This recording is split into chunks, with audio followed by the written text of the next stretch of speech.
38. ഇപ്പൊ നമ്മൾ പറഞ്ഞു archaeological remains of this period have also been unearth അല്ലെ. Excavations at Hastinapur and Atranjikhera have yielded a type of pottery. ഒരു pottery നിർമ്മാണം. Pottery എന്ന് പറഞ്ഞാൽ എന്താ പോട്ടറി? പാത്രം അല്ലെ. Pottery known as painted graveware. അതിന് പറയുന്ന പേരാണ് എന്ത്? ടൈപ്പ് ഓഫ് പോട്ടറിക്ക് പറയുന്ന പേരാണ് painted grey ware. Another type of pottery, മറ്റൊരു തരത്തിലുള്ള പോട്ടറിയാണ് ഇത് ബ്ലാക്ക് ആൻഡ് റെഡ് വെയർ. അപ്പൊ രണ്ട് തരത്തിലുള്ള പോട്ടറി നമ്മൾ പറഞ്ഞു. പോട്ടറി മേക്കിംഗ്, പാത്രം നിർമ്മാണം. കണ്ടോ? പെയിന്റഡ് ഗ്രേവെയർ പോട്ട് കണ്ടോ? ഇത് കണ്ടില്ലേ? അപ്പൊ അത് രണ്ട് തരത്തിലുണ്ട്. ഒന്ന് ഗ്രേവെയർ ഇതേപോലെയും ഒന്ന് ബ്ലാക്ക് ആൻഡ് റെഡും. മനസ്സിലായില്ലേ? ഗ്രേവെയർ നമ്മൾ ഈ കണ്ട പിക്ചറും, മറ്റൊന്ന് black and red pottery. These are the two types of pottery in that period during the Vedic period. Okay, these people are generally referred to as Aryans. ഇങ്ങനെ ഇതുമായി ബന്ധപ്പെട്ട ആൾക്കാരെ പറയുന്ന പേരാണ് ആര്യൻസ് എന്ന് പറയും. ഇപ്പൊ ആർക്കിയോളജിക്കൽ സോഴ്സസ് വേദിക് ഏജില് ഒരുപാട് പോട്ടറീസ് കണ്ടുപിടിച്ചിട്ടുണ്ട്. രണ്ട് തരത്തിലുള്ള പോട്ടറിയാണ്. ഒന്ന് പെയിന്റഡ് ഗ്രേ വെയർ പോട്ടറിയും മറ്റൊന്ന് ബ്ലാക്ക് ആൻഡ് റെഡ് വെയറും. These are the two types of pottery during the Vedic period. Then these two types of pottery tell us about the life of the people who composed the Vedas. വേദങ്ങള് അതായത് Vedas compose ചെയ്ത ആൾക്കാരുടെ ജീവിതത്തെ മനസ്സിലാക്കാൻ വേണ്ടി നമുക്ക് ഈ രണ്ട് തരത്തിലുള്ള പോട്ടറി നമ്മളെ സഹായിക്കുന്നു. These two types of pottery such as painted graveware and black and red ware. These are the two potteries help to understand the life of the people, those who composed Vedas. Compose ചെയ്ത ആൾക്കാരുടെ ജീവിതത്തെ കുറിച്ച് പഠിക്കാൻ ഈ രണ്ട് potteries നമ്മളെ സഹായിക്കുന്നു. അത് മാത്രല്ല ഈ പീപ്പിളിന്, അതായത് ഈ വേദ കമ്പോസ് ചെയ്ത ആൾക്കാരെ നമ്മൾ എന്താ പറയാ? റെഫേർഡ് ടു ആസ് ആര്യന്മാരാണെന്നാണ് വിശ്വസിക്കുന്നത്. ഇനി അവരുടെ ഡെയിലി ലൈഫ്, അതായത് നിത്യജീവിതം, അവരുടെ ജീവിതം എങ്ങനെയാണെന്ന് നോക്കാം.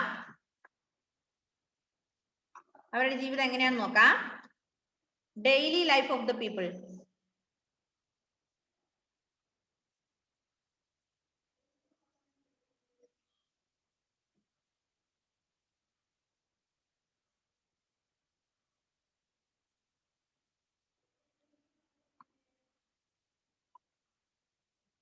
People were divided into numerous tribes or janas. Each tribe settled in a particular area which consisted of many villages.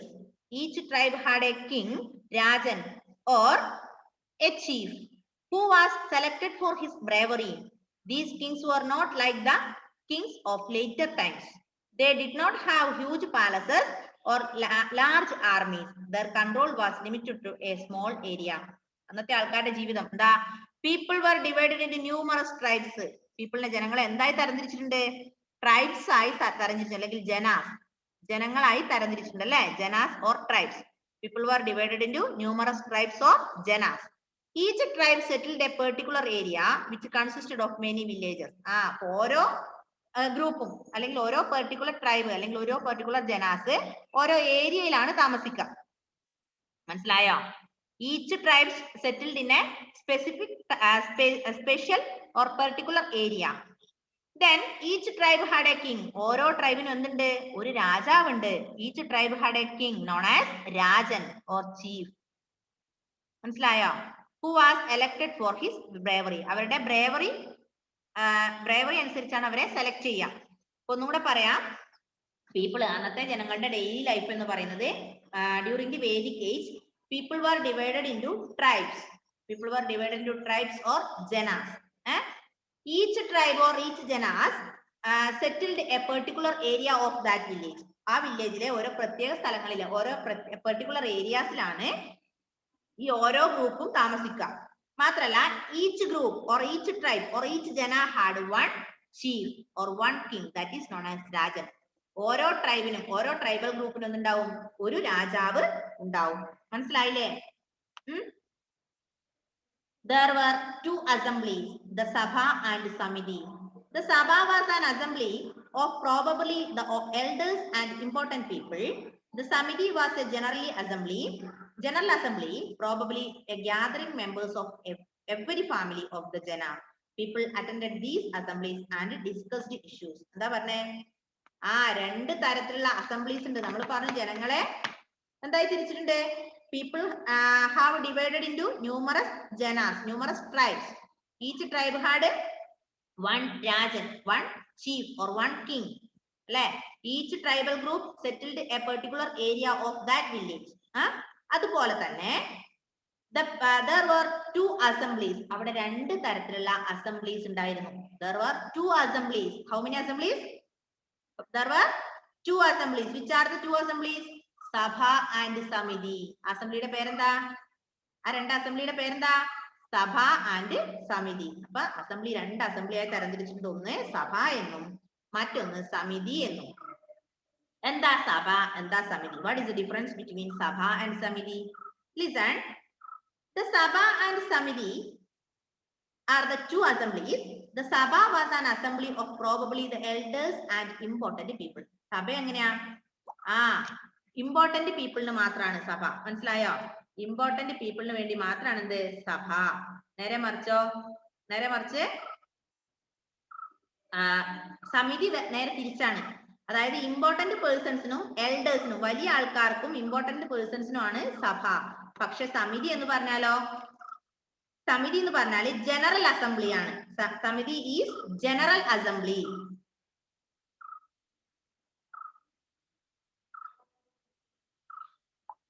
Samiti was general assembly, probably gathering of members of every family of the Jana. അതായത് ഓരോ ട്രൈബിലെ എല്ലാ ആൾക്കാർക്കും, ഓരോ ആൾക്കാർക്കും പങ്കെടുക്കുന്നതാണ് ഇത് നമ്മുടെ സമിതി എന്ന് പറയുന്നത്. അപ്പൊ സഭയും സമിതിയും രണ്ട് തരത്തിലാണ്. സഭ എന്ന് പറയുന്നത് ഇമ്പോർട്ടന്റ് പീപ്പിളിന് അല്ലെങ്കിൽ വലിയ എന്താ പറയുക പ്രായമായ ആൾക്കാർക്ക് മാത്രമേ സഭയിൽ പങ്കെടുക്കേണ്ടതുള്ളൂ. Elders and important people are including in Sabha, but Samiti എന്ന് പറഞ്ഞാല് all members gathering together, every family. ഒരു എല്ലാ കുടുംബത്തിലെ എല്ലാ ആൾക്കാർക്കും പങ്കെടുക്കാൻ പറ്റുന്നതാണ് ഇത് സമിതി. ഒന്ന് വായിച്ചു നോക്കിയാ സഭയും സമിതിയും ഒന്ന് വായിച്ചു നോക്കിയാ.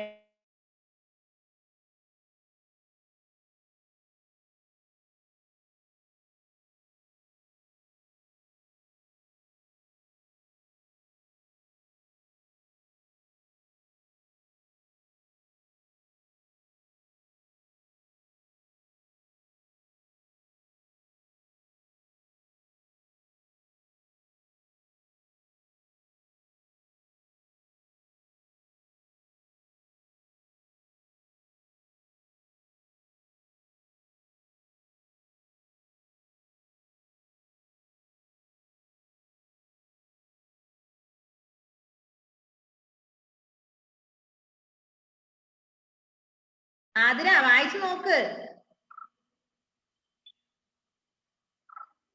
വായിച്ചു. ഞാനിപ്പോ ചോദ്യം ചോദിക്കുവേ.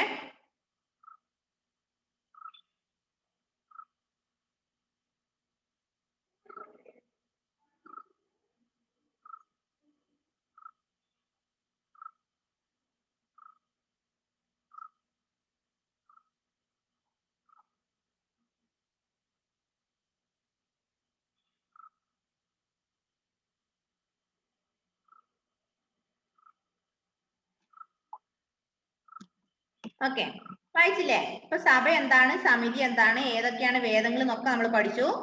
How many Vedas, what is the meaning of Veda, what is the Vedic age, then പിന്നെന്താ പഠിച്ചേ? ഗോഡ്സ് ഡിസ്ക്രൈബ്ഡ് ഇൻ വേദാസ്, പിന്നെ ആർക്കിയോളജിക്കൽ സോഴ്സസ്, അതായത് painted grey ware and black and red ware, പിന്നെ daily life of the people. Daily life of the people നമ്മൾ പറഞ്ഞു, people divided into numerous tribes or ജനാസ്.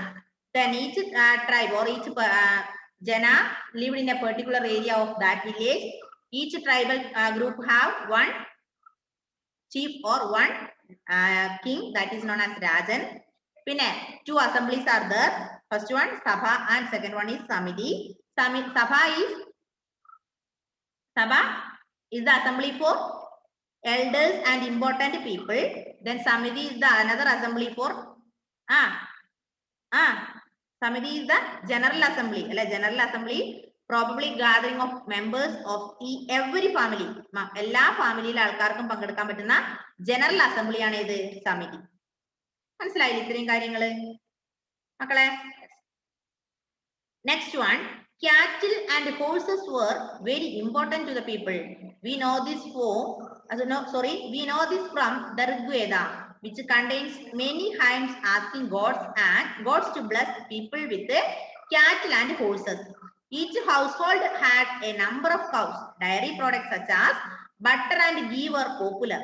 Sura was a type of liquor which was drunk on common festive occasions. Another popular drink was soma, which was prepared from milk and the juice of a rare plant that grew on the mountains. People drank it during special religious ceremonies. എന്താ പറഞ്ഞേ? Cattle and horses. പശുക്കളും കുതിരകളും ആ സമയത്ത് ഋഗ്വേദത്തിൽ പറയുന്നത് പോലെ എന്താ പറഞ്ഞത്? ഈ രണ്ട് മൃഗങ്ങളും അതായത് cattle പശുക്കളും horses are very important. Cattle and horses are very important of the people. ജനങ്ങൾക്ക് വളരെ പ്രിയപ്പെട്ടതായിരുന്നു ഇത് കാറ്റിലും ഹോഴ്സസും അല്ലെ? കാറ്റിൽ നിന്ന് ഒരുപാട് എന്താ പറയാ അതിൽ നിന്ന് പാല് കൊണ്ട് പല ഉൽപ്പന്നങ്ങളൊക്കെ അവര് ഉണ്ടാക്കിയിട്ടുണ്ട്. മാത്രല്ല each household had a number of cows. ഓരോ വീട്ടിലും ഒരുപാട് പശുക്കൾ ഉണ്ടാവാറുണ്ട്. ഒരുപാട് പശുക്കളെ വളർത്തിയിരുന്നു എന്നല്ലേ? Yes. Dairy products such as butter and ghee were popular. പശുവിന്റെ പാലിൽ നിന്നുണ്ടാക്കുന്ന ബട്ടറും ഗീയും വെണ്ണയും നെയ്യും വളരെ ഇമ്പോർട്ടന്റ് ആയിരുന്നു. അപ്പം each house had number of cows. Each house had number of cows and the people made different things from the milk such as ghee and butter. Butter and ghee are very important things in that time. Any there are two liquor എന്ന് പറഞ്ഞാൽ എന്താ? LIQUOR liquor എന്ന് പറഞ്ഞാൽ എന്താ liquor പറഞ്ഞാലേ?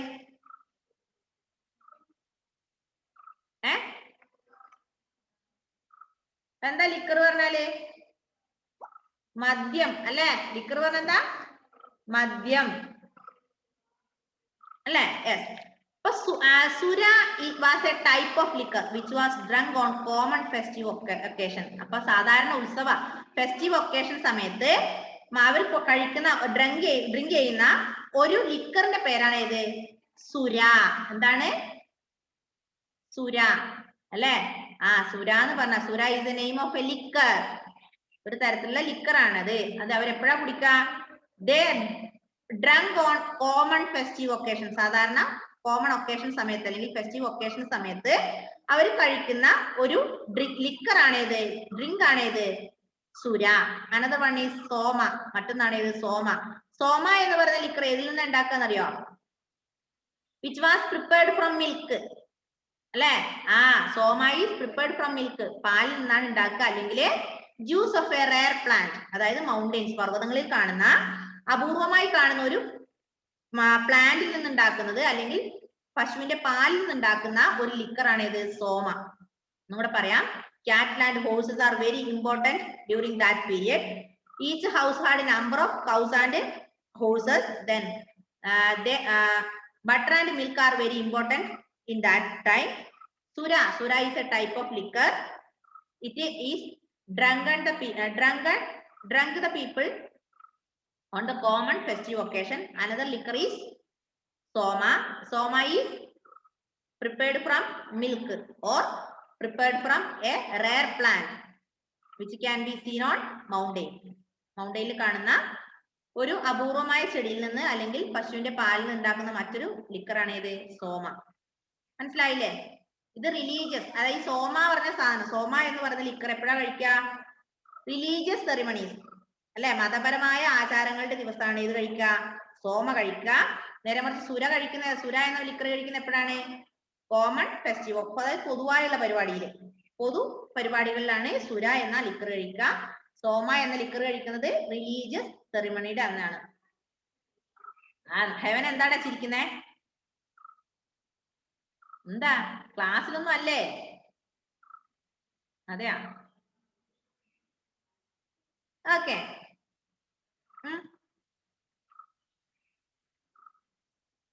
ഒന്ന് വായിച്ചു നോക്കിയ മക്കളെ പെട്ടെന്ന്.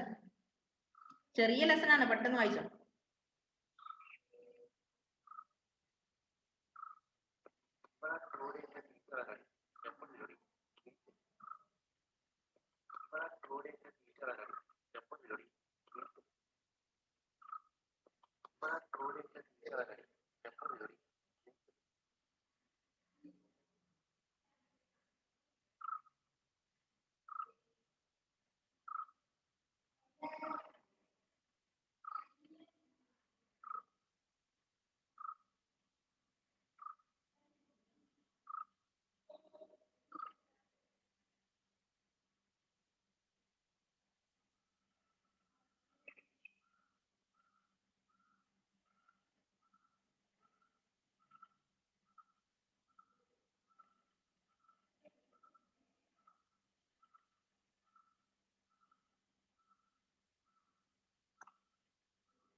Okay, മക്കളെ, next one.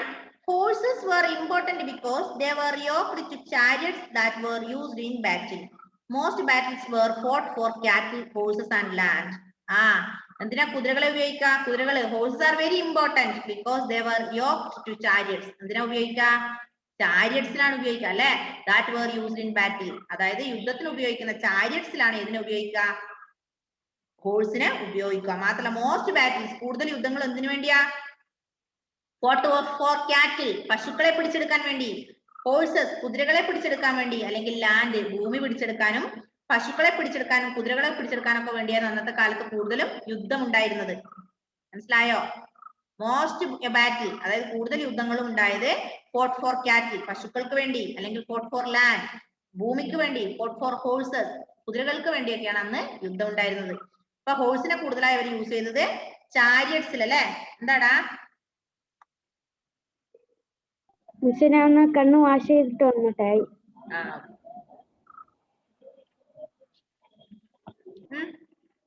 Okay, any people performed sacrifices and made offering to different gods. The priests who performed these rituals and sacrifices were given cows, horses, gold and cloth as gifts. The king performed sacrifices in which the common people also participated. In course of time, rituals became so important that every important event was preceded by an elaborate ritual. എന്ത് ചെയ്യും? Different ഓരോ ദൈവത്തിന് offer കൊടുക്കും അല്ലെ? അതെന്താ കൊടുക്കുക അറിയോ? പശുക്കളെ കൊടുക്കും, അതുപോലെ കുതിരകളെ കൊടുക്കും, സ്വർണം കൊടുക്കും. ഇപ്പോഴും ഇല്ല, നമ്മൾ നേർച്ചകൾ കൊടുക്കുന്ന പോലെ അന്ന് ഓഫറിംഗ് ടു ഡിഫറെന്റ് ഗോഡ്സ്, ദൈവങ്ങൾക്ക് ഓഫർ കൊടുക്കുമായിരുന്നു. മനസ്സിലായില്ലേ? ഓരോ കാര്യങ്ങൾ നടന്നു കഴിയുമ്പോൾ അത് നമ്മൾ ദൈവത്തിന് ഓഫർ കൊടുക്കാറുണ്ട്. എന്താ അവർ ഓഫർ കൊടുത്തോണ്ടിരുന്നത്? ദൈവത്തിന് കൊടുത്ത ഓഫർ എന്തൊക്കെയായിരുന്നു? ഹോഴ്സസ്, കൗസ്, പിന്നെയോ ഗോൾഡ്, പിന്നെ cloth. These are the offers, these are the prices, these are the prices for the god. Okay, different gods. Next one, occupations. എന്താണ് ജോലി? ഒക്യുപ്പേഷൻസ് എന്താണ്? അന്നത്തെ കാലത്ത് ഒക്യുപ്പേഷൻസ് നോക്ക്. Agriculture and cattle rearing were the main occupations. Other common occupations were chariot making, pottery making, weaving, jewelry making, metal work, carpentry, tanning and fishing. അന്നത്തെ മെയിനായ ജോലി എന്ന് പറഞ്ഞാൽ അഗ്രികൾച്ചറും പശുവിനെ വളർത്തലുമായിരുന്നു അല്ലെ? കൃഷിയും പശു വളർത്തലുമായിരുന്നു വേദിക് ഏജിലെ പ്രധാന ജോലി. Agriculture and cattle rearing are the important occupation during the Vedic age. Then other important occupations are chariot making, അല്ലെ? Chariot making, pottery making, weaving, jewelry making, metal work, carpentry, tanning and fishing. These are the other occupation during the Vedic period. Vedic period important occupation of the Vedic period are cattle rearing and agriculture. Other important activities, other important occupations are weaving, chariot making, metal work, tanning, fishing, carpentry, pottery making, etc. Many people were priests. Besides conducting religious ceremonies, priests also acted as teachers and doctors. They passed on the knowledge of the Vedas to the children. They had also had considerable knowledge about the medicinal herbs and plants. Whenever someone fell ill, the priest acted as doctors. എന്താ പറഞ്ഞേ? അന്ന് എന്തിട്ടായിരുന്നു? ജനങ്ങളിൽ കൂടുതൽ ആൾക്കാരും ആരായിരുന്നു? Priest അല്ലെങ്കിൽ പുരോഹിതന്മാരായിരുന്നു. Most of the people were priest. അല്ലെ? പ്രീസ്റ്റ് പറഞ്ഞാല് പുരോഹിതന്മാര് അല്ലെ? മതപണ്ഡിതന്മാരെ പോലെ പുരോഹിതന്മാരെയാണ് നമ്മൾ എന്ത് പറയാ? പ്രീസ്റ്റ് എന്ന് പറയാം. അവർക്ക് എന്താ ജോലി എന്നറിയാം? അവർ കണ്ടക്ടിങ് റിലീജിയസ് സെറിമണീസ്, അതായത് മതപരമായ ആചാരങ്ങൾ. നമുക്കറിയാം നമ്മുടെ അമ്പലങ്ങളിൽ, ഹിന്ദുക്കളുടെ അമ്പലങ്ങളിലാണെങ്കിൽ നമ്പൂതിരി ഉണ്ടാവും അല്ലെ, തിരുമേനി ഉണ്ടാവും. നേരെ മറിച്ച് മുസ്ലിം പള്ളിയിൽ പോയാൽ ആരുണ്ടാവും? ഉസ്താദ് ഉണ്ടാവും. പിന്നെ അല്ലാതെ എന്താ പറയാ, ക്രിസ്ത്യൻ ചർച്ചിൽ പോയി കഴിഞ്ഞാൽ അവിടെ ആരുണ്ടാവും? വികാരി അല്ലെങ്കിൽ പള്ളിയിലെ അച്ഛൻ ഉണ്ടാവും അല്ലെ, വികാരി അച്ഛൻ ഉണ്ടാവും. അപ്പൊ ഇതൊക്കെ പ്രീസ്റ്റ് ആണ്. അതുപോലെ അന്നത്തെ കാലത്ത് വന്നിട്ടായിരുന്നു പ്രീസ്റ്റ് ഉണ്ടായിരുന്നു. അപ്പൊ ഈ മതപരമായ ആചാരങ്ങളാണ്, മതപരമായ സെറിമണിയിൽ പങ്കെടുക്കുക എന്നുള്ളത്, അങ്ങനെയുള്ള കാര്യങ്ങൾ ചെയ്യാണ് പ്രീസ്റ്റ് ചെയ്തത്. അത് ചെയ്തത് കൂടാതെ അവർ എന്ത് ചെയ്യുന്നറിയോ? Most of the people were priests. Besides conducting religious ceremonies, priests also acted as teachers and doctors. പുരോഹിതന്മാരെ അവരുടെ മതപരമായ കാര്യങ്ങളിലല്ലാതെ എന്തൊക്കെ കാര്യങ്ങൾ ചെയ്യുന്നറിയോ? ചില സമയത്ത് അവർ ഡോക്ടേഴ്സ് ആവും, ചില സമയത്ത് അവർ ടീച്ചേഴ്സ് ആവും. ഇങ്ങനെ ഡോക്ടേഴ്സും ടീച്ചേഴ്സും ഒക്കെ ആവുക ഇങ്ങനെയാവും. അതായത് മതപരമായ കാര്യങ്ങൾ അവർ കുഞ്ഞു കുട്ടികൾക്ക് പറഞ്ഞു കൊടുക്കും. മനസ്സിലാവുന്നുണ്ടോ മിസ് പറയുന്നത്? അതായത് നമ്മൾ പറഞ്ഞു കൂടുതൽ ആൾക്കാരും പ്രീസ്റ്റ് ആണ് നമ്മൾ പറഞ്ഞു. പ്രീസ്റ്റ് ആകുന്നത് എങ്ങനെയാണെന്ന് വെച്ചാല് അവർക്കറിയുന്ന നോളജ്, അവരുടെ മതപരമായ നോളജ്, അല്ലെങ്കിൽ അവർക്കറിയുന്ന നോളജ് അവർ കുഞ്ഞു കുട്ടികൾക്ക് പറഞ്ഞു കൊടുക്കും. അപ്പൊ അവരവിടെ ആരായി? അപ്പൊ അവിടെ ആ പ്രീസ്റ്റ് ആരായി മാറി? അവിടെ ഒരു കാര്യം മറ്റൊരാളെ പഠിപ്പിക്കുമ്പോൾ അവരാരാവും? നമ്മളൊരു കാര്യം മറ്റൊരാളെ പഠിപ്പിക്കും. ഞാൻ നിങ്ങൾക്ക് ഇത് പറഞ്ഞു തരുമ്പോൾ ഞാൻ ആരാ? ടീച്ചറാണ്. അതേപോലെ പ്രീസ്റ്റ് ആ കുട്ടികൾക്ക് അങ്ങനെയുള്ള കാര്യങ്ങൾ പറഞ്ഞു കൊടുക്കും. പ്രീസ്റ്റ് ആരായി മാറി? ടീച്ചറായി മാറി അല്ലേ? നിങ്ങൾക്ക് അറിയില്ലേ, പള്ളിയിൽ മദ്രസയിൽ പോയി കഴിഞ്ഞാൽ ഉസ്താദ് നിങ്ങളെ അവിടെ പഠിപ്പിക്കും അല്ലെ? പഠിപ്പിക്കുന്ന സമയത്ത് ഉസ്താദ് അവിടെ ടീച്ചറാണ്. നേരെ മറിച്ച് പള്ളിയിൽ പോയി പള്ളിയിലെ ആചാരങ്ങൾ പഠിപ്പിക്കുമ്പോൾ അല്ലെ, അങ്ങനെ ആ മത പുരോഹിതന്മാര് ടീച്ചറാവും. അതോടൊപ്പം ഡോക്ടേഴ്സ് എന്തെങ്കിലും അസുഖം വന്നാൽ അവരെന്ത് ചെയ്യും? അറിയുന്ന മരുന്നൊക്കെ പറഞ്ഞു കൊടുത്ത് അവരെ ചികിത്സിക്കും. അങ്ങനെ most of the people were priests, but they were acting like a priest, or they were priest and doctors, act as priest or doctors. Okay. Ornaments of gold, silver and other metal works were worn by both men and women. The Vedas also make reference to footwear. എന്ത് അന്നുള്ള കാലത്ത് Vedic ഏജില് ആണുങ്ങളും പെണ്ണുങ്ങളും ഒക്കെ എന്ത് ധരിച്ചിരുന്നു? സ്വർണവും വെള്ളിയൊക്കെ കൊണ്ടുള്ള ornaments ധരിച്ചിരുന്നു അല്ലെ? The Vedas also make the reference to footwear. Vedas എന്തും കൂടെ ചെയ്തു? ഫുട്വെയറും കൂടെ റെഫറൻസ് ചെയ്തു. ഒന്ന് വായിച്ചു നോക്കിയ പെട്ടെന്ന്.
ആയോ?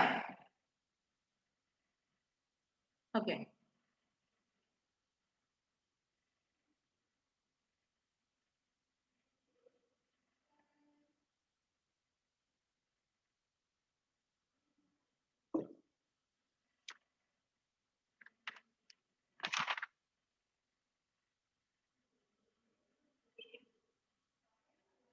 അടുത്തത് ദാസാസ് ആൻഡ് ദാസ്യൂസ്. ദാസാസ് ആൻഡ് ദാസ്യൂസ്. എന്താ മക്കളെ ദാസ എന്ന് പറഞ്ഞാല്? എന്താ ദാസ എന്ന് പറഞ്ഞാല്? ഫോൺ അടുത്ത് ആക്കി വെച്ച ഹലീമ, ദാസ എന്ന് പറഞ്ഞ എന്താ? ദാസനാണോ എന്ന് ചോദിക്കല്ലേ നമ്മള്, ദാസന്മാര് എന്നൊക്കെ പറയാറില്ലേ? എന്താ ദാസ എന്ന് പറഞ്ഞാല്?